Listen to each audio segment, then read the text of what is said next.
Assalamualaikum warahmatullahi wabarakatuh. Perkenalkan, nama saya Muhammad Abigail Putra Hadid. Saya di sini akan menjelaskan tentang kerjasama internasional antara Indonesia dengan Palestina. Yang pertama adalah adanya latar belakang. Apa sih yang membuat Indonesia dapat bekerja sama dengan negara Palestina? Yang pertama adalah simbiosis mutualisme, di mana suatu negara tidak dapat hidup sendiri, pasti akan memerlukan negara lain. Di sanalah Indonesia membutuhkan Palestina dan Palestina membutuhkan Indonesia. Di sini terjadinya sikap saling menguntungkan atau simbiosis mutualisme. Yang kedua adalah adanya memajukan kesejahteraan rakyat dengan mengembangkan pembangunan. Dan yang ketiga adalah untuk mewujudkan kehidupan yang berdampingan dan damai di antara negara Indonesia dengan Palestina. Kemudian di slide selanjutnya ada sejarah kerjasama Indonesia dengan Palestina. Indonesia sudah lama bersahabat dengan Palestina dan mendukung penuh kemerdekaan Palestina. Yang pertama di sini ada Soekarno mengutuk agresi militer. Di sini adalah Soekarno sangat tidak setuju dengan agresi yang dilakukan oleh Israel kepada negara-negara Arab. Ketika Soekarno lengser, kemudian digantikan oleh Soeharto yang menjabat. Pada saat itu, hubungan internasional Indonesia dengan Palestina cukup melonjak baik dengan ditandakannya dengan pemimpin organisasi pembebasan Palestina mengunjungi Indonesia sebanyak dua kali pada tahun 1984 dan pada tahun 1993. Gus Dur atau kita sebut Abdurrahman Wahid. Gus Dur pada saat itu ingin berusaha untuk memperbaiki hubungan antara Indonesia dengan Israel.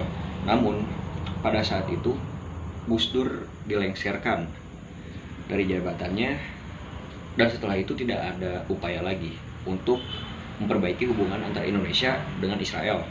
Kemudian yang di slide selanjutnya ada apa sih yang dihasilkan dari hubungan internasional antara Indonesia dengan Palestina. Yang pertama di bidang ekonomi, saling menguntungkan di bidang ekonomi, seperti misalkan Palestina mengekspor minyak zaitun dan kurma kepada Indonesia, kemudian sebaliknya Indonesia mengirimkan beras dan mie rebus kepada Palestina. Namun perdagangan bilateral ini belum menunjukkan volume yang baik atau menunjukkan volume yang rendah, karena akibat dari dalamnya negeri Palestina yang terus terjadi konflik yang menyebabkan perhambatan. Kemudian ada di bidang sosial budaya, Indonesia memiliki kerjasama bilateral di bidang pendidikan yang telah menghasilkan peningkatan jumlah warga negara Palestina di perguruan tinggi Indonesia. Selanjutnya, apa sih dampak dari hubungan internasional antara Indonesia dengan Palestina? Nah, dampak di sini terdiri dari dampak positif dan negatif. Masing-masing ada 3 positif dan 3 negatif. Yang pertama, yang positif, sikap mewujudkan perdamaian. Indonesia sangat menjunjung tinggi perdamaian antar negara manapun, karena itu merupakan cita-cita bangsa.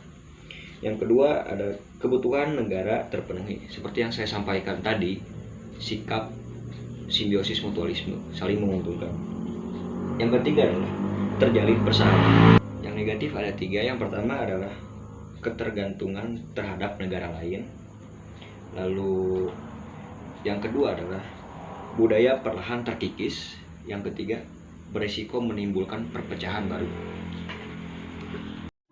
Cukup sekian yang bisa saya sampaikan, kurang lebihnya mohon maaf.